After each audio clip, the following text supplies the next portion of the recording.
ମା କୁନି ମୁଁ ତ ସ୍କୁଲ ବ୍ୟାଗ ରେଡି କରିଦେଇଛି, ଏଇ ନେ।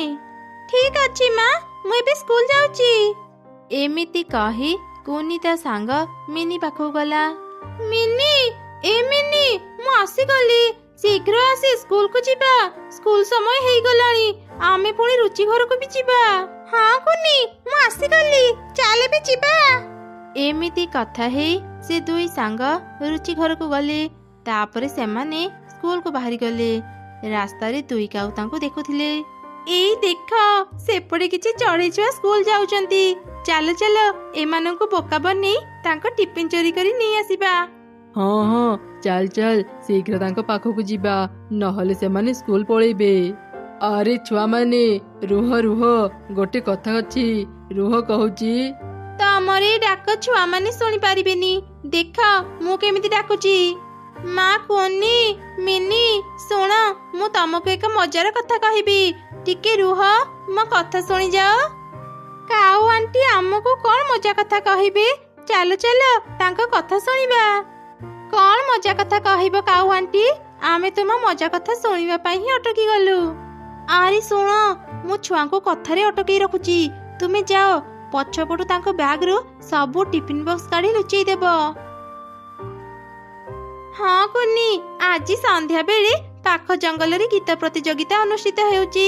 ଯିଏ ବି ଗୀତ ପ୍ରତିଯୋଗିତାରେ ଜିତିବ ତାକୁ ବହୁତ ଦାମୀ ପୁରସ୍କାର ମିଳିବ। ତମେ ମାନେ କଣ ସେ ଗୀତ ପ୍ରତିଯୋଗିତାରେ ଭାଗ ନେବ? ହଁ ହଁ କାଉ ଆଣ୍ଟି, ଆମେ ସେ ଗୀତ ପ୍ରତିଯୋଗିତାରେ ଭାଗ ନେବୁ। ଆମେ ଆଜି ସନ୍ଧ୍ୟାରେ ତୁମ ଘରକୁ ଯିବୁ, ତୁମେ ଆମକୁ ସେ ପ୍ରତିଯୋଗିତାକୁ ନେଇଯିବ। ତେବେ ଠିକ ଅଛି ପିଲାମାନେ, ଆମେ ଆଜି ସନ୍ଧ୍ୟାରେ ପାଖ ଜଙ୍ଗଲକୁ ଯିବା। ହେଲେ ତା ପୂର୍ବରୁ ମତେ ଏକ ଗୀତ ଗାଇକି ଶୁଣାଅ। ମୁଁ ବି ତ ଦେଖେ ତମେ ମାନେ କେମିତି ଗୀତ ଗାଉଛ। କାଉ ଆଣ୍ଟି, ମୁଁ ବହୁତ ଭଲ ଗୀତ ଗାଇପାରେ, ଏଇ ଶୁଣ। ତାପରେ ସେ ତିନି ଛୁଆ ଗୀତ ଗାଇ କାଉକୁ ଶୁଣିଲେ। ସେଇ ସୁଯୋଗରେ କାଉ ତାଙ୍କର ଟିଫିନ ସବୁ ଚୋରି କରି ନେଇଗଲା। ବାଃ ବାଃ, ତମେ ମାନେ ତ ବଢିଆ ଗୀତ ଗାଉଛ। ହଉ ପିଲାମାନେ, ତମେ ମାନେ ଏବେ ସ୍କୁଲକୁ ଯାଅ। ଆମେ ଯେତେବେଳେ ସେଠାକୁ ଯିବା, ସେଠି ଷ୍ଟେଜରେ ଗୀତ ଗାଇବ। ତାପରେ ସବୁ ଛୁଆ ସ୍କୁଲକୁ ଚାଲିଗଲେ। ଦୁଇ କାଉ ପେଟ ପୁରା ଖାଇବା ଖାଇଲେ। ଦେଖିଲ, ମୋ ବୁଦ୍ଧି ପାଇଁ ଆମେ କେମିତି ପେଟ ପୁରା ଖାଇବା ଖାଇପାରିଲେ। ଏମିତି ଯଦି ପ୍ରତିଦିନ ଆମେ ଛୋଟ ଛୋଟ ସ୍କୁଲ ଛୁଆଙ୍କୁ ବୋକା ବନି ତାଙ୍କ ଟିଫିନ ଖାଇପାରନ୍ତେ ନା, ଆମକୁ ଆଉ ପରିଶ୍ରମ କରି ଖାଇବା ଖୋଜିବାକୁ ପଡନ୍ତାନି। ହଁ, ତୁ ଠିକ କହିଛୁ। ଏବେ ପ୍ରତ୍ୟେକ ଦିନ ଆମେ ରାସ୍ତାରେ ଜଗିଥିବା। ଛୁଆମାନେ ଯେତେବେଳେ ସ୍କୁଲକୁ ଯାଉଥିବେ ତାଙ୍କୁ ବୋକା ବନେଇ ତାଙ୍କ ଟିଫିନ ଚୋରି କରି ନେବା। କୁନି, ମୋ ବ୍ୟାଗରେ ଟିଫିନ ବକ୍ସ ନାହିଁ। ମା ବୋଧେ ଟିଫିନ ବକ୍ସ ଦେବାକୁ ଭୁଲି ଯାଇଥିବେ। ଆଜି ମୁଁ କଣ ଖାଇବି? ତୁ ଚିନ୍ତା କରନି, ମୋ ମା ଟିଫିନ ବକ୍ସ ଦେଇଛନ୍ତି। ରହ, ମୁଁ ଏବେ ବାହାର କରୁଛି, ଆମେ ଦୁଇ ଜଣ ମିଶିକି ଖାଇବା। ଏଇ କଣ, ମୋ ବ୍ୟାଗରେ ତ ଟିଫିନ ବକ୍ସ ନାହିଁ। ଲାଗୁଛି ମୋ ମା ବି ମତେ ଆଜି ଟିଫିନ ବକ୍ସ ଦେଇନାହାନ୍ତି। ଆରେ ସାଙ୍ଗମାନେ, ଜାଣିଛ ମୋ ଟିଫିନ ବକ୍ସ ଚୋରି ହେଇଯାଇଛି। ମୁଁ ସମସ୍ତଙ୍କ ବ୍ୟାଗ ଚେକ୍ କଲି, ହେଲେ କାହା ପାଖରେ ବି ମୋ ଟିଫିନ ବକ୍ସ ନଥିଲା। ଆଜି ତମେ ମାନେ ନିଜ ଟିଫିନରୁ ମତେ କିଛି ଖାଇବା ଦେଇଥାଅ। ମୁଁ ଯଦି ଖାଇବା ନ ଖାଇବି, ମୋ ମୁଣ୍ଡ ବୁଲେଇ ଦେବ। ଆରେ, ତୋ ଟିଫିନ ବକ୍ସ ଚୋରି ହେଇନଥିବ। ତୁ ଆଜି ଘରୁ ଟିଫିନ ବକ୍ସ ଆଣି ନଥିବୁ। ଆଜି ଆମ ଦୁଇ ଜଣଙ୍କ ମା ବି ଟିଫିନ ବକ୍ସ ଦେଇନାହାନ୍ତି। ସ୍କୁଲ ଛୁଟି ପରେ ଆମେ ଶୀଘ୍ର ଘରକୁ ଯାଇ କିଛି ଖାଇନେବା। ଏମିତି ସେ ଦିନ ବିତିଗଲା। ସନ୍ଧ୍ୟାରେ ସବୁ ଛୁଆ ଘରକୁ ଫେରିଲେ। ମା ମା, ଭାରି ଭୋକ ଲାଗିଲାଣି, କିଛି ଖାଇବାକୁ ଦିଅ। ଆଜି ତୁମେ କଣ ପାଇଁ ମତେ ଟିଫିନ ବକ୍ସ ଦେଇନଥିଲ? ଦିନ ସାରା ମୁଁ ଆଜି ଉପାସରେ ରହିଲି। ଏଇ କଣ କହୁଛୁ ରେ ମା? ମୁଁ ତତେ ଆଜି ଟିଫିନ ଦେଇଥିଲି। କଣ ହେଲା ମା? ତୁମେ ଟିଫିନ ବକ୍ସ ଦେଇଥିଲ, ହେଲେ ମୋ ବ୍ୟାଗରେ ତ ନଥିଲା। ତାହେଲେ କଣ ମୋ ଟିଫିନ ବକ୍ସ ଚୋରି ହେଇଗଲା? ହଁ, ନିଶ୍ଚୟ ସ୍କୁଲରେ ତ ଟିଫିନ ଚୋରି ହେଇଯାଇଥିବ। ତୁ କାଲି ସ୍କୁଲକୁ ଗଲେ ତୋ କ୍ଲାସ ଟିଚରଙ୍କୁ ଏକଥା କହିଦେବୁ। ଚାଲେ, ମୁଁ ତତେ ଏବେ ଖାଇବା ବାଢି ଦେବି, ତୁ ଖାଇବୁ। ମା, ଗୋଟେ କଥା କହିବାକୁ ତ ମୁଁ ଭୁଲି ଯାଇଥିଲି। ପାଖ ଜଙ୍ଗଲରେ ନା ଗୀତ ପ୍ରତିଯୋଗିତା ହେଉଛି। କାଉ ଆଣ୍ଟି ମୋର ଆଉ ମୋ ସାଙ୍ଗମାନଙ୍କର ନାଁ ଲେଖି ଦେଇଛନ୍ତି। ଆମେ ଆଜି ତାଙ୍କ ସାଙ୍ଗରେ ସେଠାକୁ ଯାଇ ଗୀତ ପ୍ରତିଯୋଗିତାରେ ଭାଗ ନେବୁ। ଯିଏ ଜିତିବ ତାକୁ ବହୁତ ଭଲ ପୁରସ୍କାର ମିଳିବ। ଆଚ୍ଛା ଠିକ ଅଛି, ତୁ ଯା, ଭଲ ଗୀତ ଗାଇବୁ। କାଉ ଆଣ୍ଟି, ଆମେ ଆସିଗଲୁ। ଚାଲ ଏବେ ପାଖ ଜଙ୍ଗଲକୁ ଯିବା। ହେଇରେ ଏମାନେ ତ ଆସିଗଲେ। ମୁଁ ଏ ଛୁଆଙ୍କ କଥା ପୁରାପୁରି ଭୁଲି ଯାଇଥିଲି। କିଛି ଗୋଟେ ବାହାନା କରି ମୁଁ ଏମାନଙ୍କୁ ଏଠୁ ବିଦା କରି। ଆରେ ପିଲାମାନେ, ତମେ ମାନେ ଆସିଗଲ। କୌଣସି ଏକ କାରଣରୁ ଗୀତ ପ୍ରତିଯୋଗିତାକୁ ବାତିଲ କରାଯାଇଛି। ଆର ମାସ ପୁଣି ଥରେ ଗୀତ ପ୍ରତିଯୋଗିତା ଅନୁଷ୍ଠିତ ହେବ। ସେତେବେଳେ ମୁଁ ତମମାନଙ୍କୁ ନେଇଯିବି। କଣ ହେଲା? ଆମେ ଗୀତ ପ୍ରତିଯୋଗିତାରେ ଭାଗ ନେଇ ପାରିବୁନି? ଆମେ କେତେ ଆଶାରେ ଆସିଥିଲୁ। ଆଚ୍ଛା ହଉ କାଉ ଆଣ୍ଟି, ଆମେ ବି ଯାଉଛୁ। ଆସନ୍ତା ମାସ ଗୀତ ପ୍ରତିଯୋଗିତା ହେଲେ ଆମକୁ ନେଇଯିବ। ତାପରେ ସବୁ ଛୁଆ ନିଜ ନିଜ ଘରକୁ ଫେରିଗଲେ। ପରଦିନ ସକାଳେ, ମା କୁନି, ମୁଁ ଆଜି ତ ଟିଫିନରେ ଖିଚୁଡ଼ି ଦେଇଛି। ଟିଫିନକୁ ଭଲ ଭାବରେ ରଖିବୁ, ଯେମିତି ଆଜି ତ ଟିଫିନ କେହି ଚୋରି କରିପାରିବେନି। ଠିକ ଅଛି ମା, ଆଜି ମୁଁ ମୋ ସ୍କୁଲ ବ୍ୟାଗ ଛାଡି ବାହାରକୁ ଖେଳିବା ପାଇଁ ଯିବିନି। ତାପରେ ସେ ତିନି ସାଙ୍ଗ ସ୍କୁଲକୁ ଯିବା ପାଇଁ ବାହାରି ଗଲେ। ରାସ୍ତାରେ ଦୁଇ କାଉଙ୍କ ସହ ତାଙ୍କର ଦେଖା ହେଲା। ଆରେ ପିଲାମାନେ, ତମେ ମାନେ ଆଜି ସ୍କୁଲକୁ ଯାଉଛ? ଆଜି କେହି ବି ସ୍କୁଲକୁ ଯାଉନାହାନ୍ତି। ନଦୀ ପାଖରେ ଏକ ମେଳା ପଡିଛି। ସମସ୍ତେ ସେ ମେଳା ଦେଖିବାକୁ ଯାଇଛନ୍ତି। ତମେ ମାନେ ବି ସେ ମେଳା ଦେଖିବାକୁ ଯାଅ। ସତରେ କାଉ ଆଣ୍ଟି, ନଦୀ ପାଖରେ ମେଳା ପଡିଛି? ଆମେ ଏ କଥା ଜାଣିନଥିଲୁ। ଆଚ୍ଛା ଆଚ୍ଛା, ଆମେ ଏବେ ନଦୀ ପାଖକୁ ଯାଉଛୁ। ଶୁଣ, ତମେ ମାନେ ତ ମେଳା ଯାଉଛ, ତମ ସ୍କୁଲ ବ୍ୟାଗ ଏ ବୁଦା ମୂଳରେ ଲୁଚି ରଖିଦିଅ, ନହେଲେ ସେଠି ତମ ସ୍କୁଲ ବ୍ୟାଗ ଚୋରି ହେଇଯାଇପାରେ। ହଁ କାଉ ଆଣ୍ଟି, ଠିକ କଥା କହିଛ। ଆମେ ବୁଦା ମୂଳରେ 3 ଜଣଙ୍କ ବ୍ୟାଗ ରଖିଦେଇ ଯାଉଛୁ। ଫେରିଲା ପରେ ଆମେ ସ୍କୁଲ ବ୍ୟାଗ ନେଇଯିବୁ। କାଲି ପିଲାଗୁଡାଙ୍କୁ ବୋକା ବନି ଖାଇବା ଖାଇଥିଲେ, ଆଜି ବି ଖାଇବା ମିଳିଗଲା। ଶୁଣ, ଆଜି ଟିଫିନ ବକ୍ସ ନେବାନି। ଖାଇବା ଖାଇସାରି ଟିଫିନ ବକ୍ସ ତାଙ୍କ ବ୍ୟାଗରେ ହିଁ ରଖିଦେବା। ଏମିତି କଥା ହେଇ ସେ ଦୁଇ କାଉ ଟିଫିନ ବକ୍ସରୁ ଖାଇବା ବାହାର କରି ଖାଇଲେ। ଦୂରରୁ ମିନୁ ଚଢ଼େଇ ସେମାନଙ୍କୁ ଦେଖୁଥିଲା। ବଦମାସ କାଉ ଦଳ, ଛୋଟ ଛୁଆଙ୍କୁ ଠକି ତାଙ୍କ ଖାଇବା ଖାଉଛ? ରୁହ, ମୁଁ ଏବେ ଏକଥା ତାଙ୍କ ମାକୁ କହିଦେବି। ସେ ତମମାନଙ୍କୁ ଉଚିତ ଶିକ୍ଷା ଦେବ। ରିନୁ, ଏ ରିନୁ, ଘରେ ଅଛୁ? ଶୀଘ୍ର ବାହାରକୁ ଆସେ, ତୋ ପାଖରେ ଏକ ଜରୁରୀ କଥା ଅଛି। କଣ ହେଲା ମିନୁ? କଣ କଥା କହିବୁ? ତାପରେ ମିନୁ ରିନୁକୁ ସବୁ ଘଟଣା କହିଲା। ସବୁ ଶୁଣି ତ ରିନୁ ଭୀଷଣ ରାଗିଗଲା। ବଦମାସ କାଉ ଦଳ, ମିଛ କହି ମୋ ଛୁଆଙ୍କର ଟିଫିନ ଖାଉଛନ୍ତି। ସେମାନଙ୍କୁ ମୁଁ ଜମା ବି ଛାଡ଼ିବିନି। ମୁଁ ଆଗ ମୋ ଛୁଆଙ୍କ ପାଖକୁ ଯାଏ। ଏମିତି କହି ମା ଚଢ଼େଇ ତା ଛୁଆଙ୍କ ପାଖକୁ ଗଲା। ରିନୁକୁ ଦେଖି ତ ସବୁ ଛୁଆ ଖୁବ୍ ଡରିଗଲେ। ମା, ତୁମେ ଏଠି? ମୁଁ ଜାଣେ ରେ ମା, ତୁ ମତେ ଦେଖି ଭୟ କରୁଛୁ। ଡରନି, ମୁଁ ତତେ ଜମା ବି ମାରିବିନି। କାଉ ମାନଙ୍କ ପାଖରୁ ସାବଧାନ କରିବା ପାଇଁ ମୁଁ ତମ ମାନଙ୍କ ପାଖକୁ ଆସିଛି। ମାନେ କଣ କହୁଛ ମାଉସୀ? ଆମେ ତ କିଛି ବି ବୁଝିପାରୁନୁ। ତାପରେ ରିନୁ କାଉ ମାନଙ୍କର ସବୁ ମିଛ କଥା ଛୁଆ ମାନଙ୍କୁ କହିଲା। ଓ, ଏଇଥିପାଇଁ ତାହେଲେ ଆମେ ନଦୀ ପାଖରେ ଯେତେ ଖୋଜିଲେ ବି ମେଳା ପାଉନୁ। ସେ ଦୁଇ କାଉଙ୍କ ପାଇଁ ଆମେ ସବୁବେଳେ ଉପାସରେ ରହୁଛୁ। ମା, ସେ ଦୁଇ କାଉଙ୍କୁ ଉଚିତ ଶିକ୍ଷା ଦିଅ। ହଁ, ମୁଁ କାଲି ହିଁ ସେମାନଙ୍କୁ ଉଚିତ ଶାସ୍ତି ଦେବି। ଏବେ ତମେ ମାନେ ଆଗ ସ୍କୁଲକୁ ଯାଅ, ନହେଲେ ତମେ ମାନେ ପାଠ ପଢାରେ ପଛେଇ ଯିବ। ସେ ତିନି ଛୁଆ ନିଜ ନିଜ ସ୍କୁଲ ବ୍ୟାଗ ନେଇ ସ୍କୁଲକୁ ଚାଲିଗଲେ। ଏମିତି ସେ ଦିନ ବିତିଗଲା। ପରଦିନ ସକାଳେ, ଆଜି ସେ ଦୁଷ୍ଟ କାଉ ମାନେ ଉଚିତ ଶିକ୍ଷା ପାଇବେ। କୁନି, ମୁଁ ତତେ ଯେମିତି କହିଛି ତୁ ସେମିତି କରିବୁ। କାଉ ଆଣ୍ଟି, ଆମେ ଆଜି ନଦୀକୁ ଗାଧେଇବା ପାଇଁ ଯିବୁ। ତୁମେ ଏକଥା କାହାକୁ କହିବନି। ହଁ ହଁ, ମୁଁ କାହାକୁ ବି କହିବିନି। ତମେ ଦୁଇ ଛୁଆ ଏଠି ନିଜ ସ୍କୁଲ ବ୍ୟାଗ ଲୁଚେଇ ଦେଇ ଚାଲିଯାଅ। ହଁ, ମୁଁ ଆଜି ଏମିତି ଲୁଚେଇବି ଯେ କେହି ଖୋଜିଲେ ପାଇବେନି। କାଲି ନା କିଏ ଜଣେ ଆମ ଟିଫିନ ଚୋରି କରି ଖାଇ ଦେଇଥିଲା। ଏ ଜଙ୍ଗଲକୁ ଅନେକ ଅଚିହ୍ନା ଚଢ଼େଇ ଆସନ୍ତି। ସେମାନେ ହିଁ ତମମାନଙ୍କ ଟିଫିନ ଖାଇଥିବେ। ଆରେ, ମୁଁ ତ ଭାବୁଥିଲି ଛୁଆମାନେ ଆମକୁ ସନ୍ଦେହ କରିବେ, ହେଲେ ଏମାନେ ତ କିଛି ବି ବୁଝିପାରିଲେନି।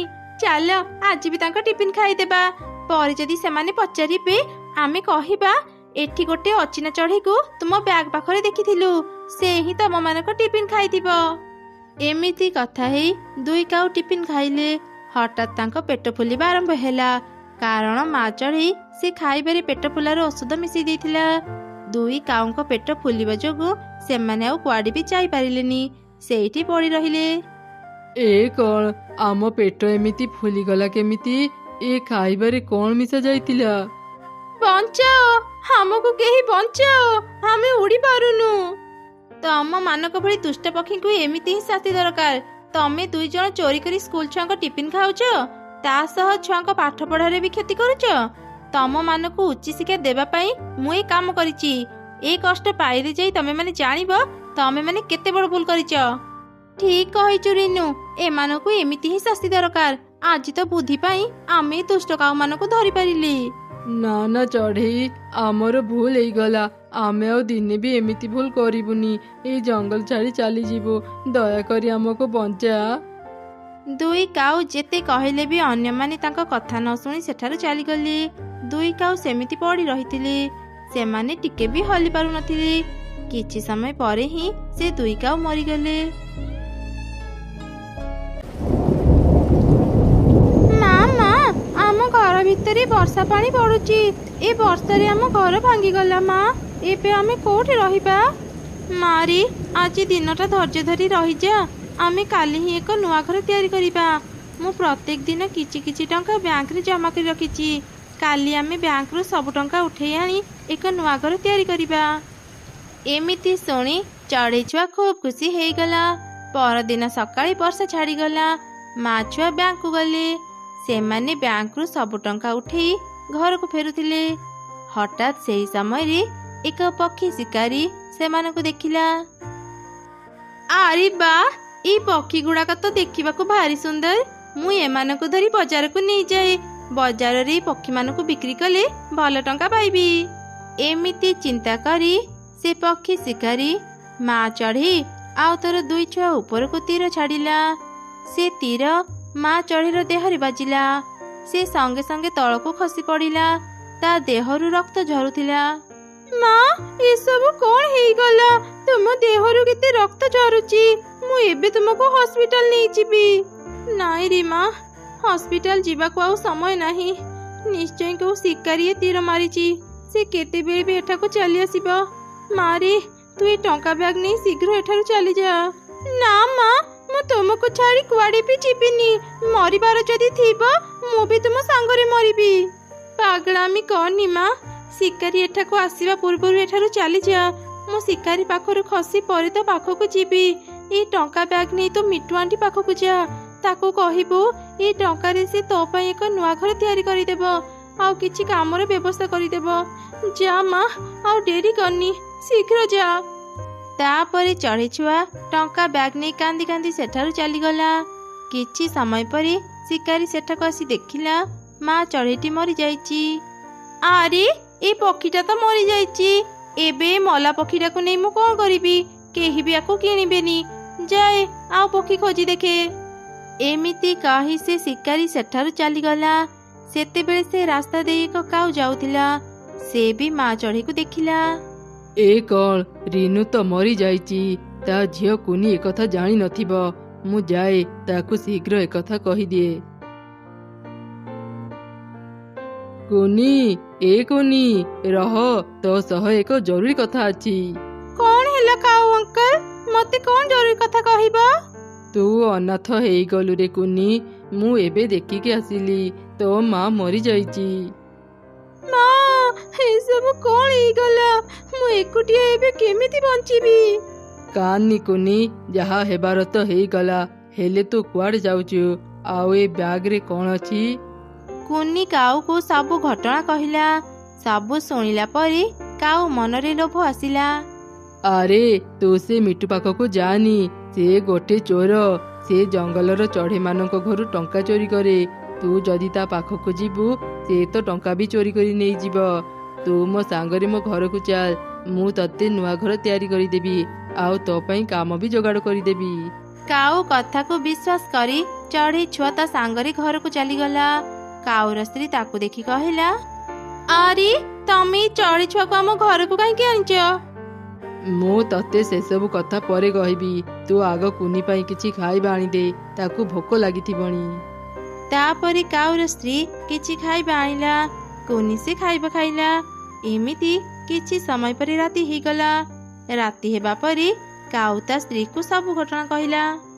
ଆରେ ବା, ଦେଖୁଛି ତମ ମୁଣ୍ଡରେ ବହୁତ ବୁଦ୍ଧି।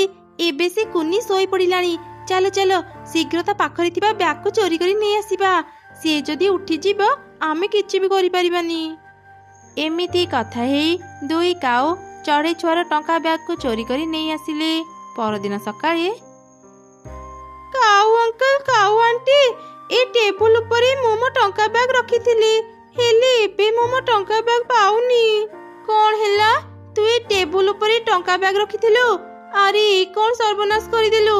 ରାତିରେ କିଛି ଚୋର ଚଢ଼େଇ ବୁଲନ୍ତି, ସେମାନେ ହିଁ ତ ଟଙ୍କା ବ୍ୟାଗ ଚୋରି କରି ନେଇ ଯାଇଥିବେ। ରାତିରେ ଝରକା ଖୋଲା ଥିଲା, ସେଇ ଝରକା ପଟେ ହିଁ ଚୋରମାନେ ଘରେ ପଶିଥିବେ। ଏ ଛୋଟ ଝିଅଟି ସହ ଏମିତି କାହିଁକି ହେଲା? ଏବେ ଝିଅଟିର କଣ ହେବ? କୁନି, ଆମେ ଏତେ ଧନୀ ନୁହଁ ଯେ ତତେ ଆମେ ଖାଇବାକୁ ଦେଇପାରିବୁ। ଶୁଣ କୁନି, ଏଇ ଜଙ୍ଗଲରେ ଥିବା ଧନୀ ଚଢ଼େଇ ମାନଙ୍କ ଘରକୁ ଯାଇ ତୁ ଭିକ ମାଗେ। ତୁ ଯଦି କହିବୁ ତୁ ଅନାଥ ଛୁଆ, ସମସ୍ତେ ତତେ ଭିକ ଦେବେ। ସେଇ ଭିକ ଧରି ତୁ ଆମ ଘରେ ଆସି ରହିପାରିବୁ। ତାପରେ କାଉମାନେ କୁନିକୁ ଭିକ ମାଗିବା ପାଇଁ ପଠେଇଦେଲେ। କୁନି ଏକ ଧନୀ ଚଢ଼େଇର ଘରକୁ ଗଲା। ମତେ କିଛି ଖାଇବାକୁ ଦେଇପାରିବେ? ମୋର ବାପା ମା ନାହାନ୍ତି, ମୁଁ ଅନାଥ ଛୁଆ। ଆଚ୍ଛା ଆଚ୍ଛା, ଏଇ ନେ କିଛି ଟଙ୍କା, ଖାଇବା କିଣି ଖାଇବୁ। ଏମିତି କୁନି ସମସ୍ତଙ୍କୁ ଭିକ ମାଗି ମାଗି ମିଟୁ ଘରେ ପହଞ୍ଚିଗଲା। ମିଟୁ ଘରୁ ବାହାରିଲା। ଆରେ କୁନି ମା, ତୁ ଏମିତି ଭିକ କାହିଁକି ମାଗୁଛୁ? ଭିକ ମାଗୁଛି, କାହା ପାଖରୁ ଚୋରି କରୁନି।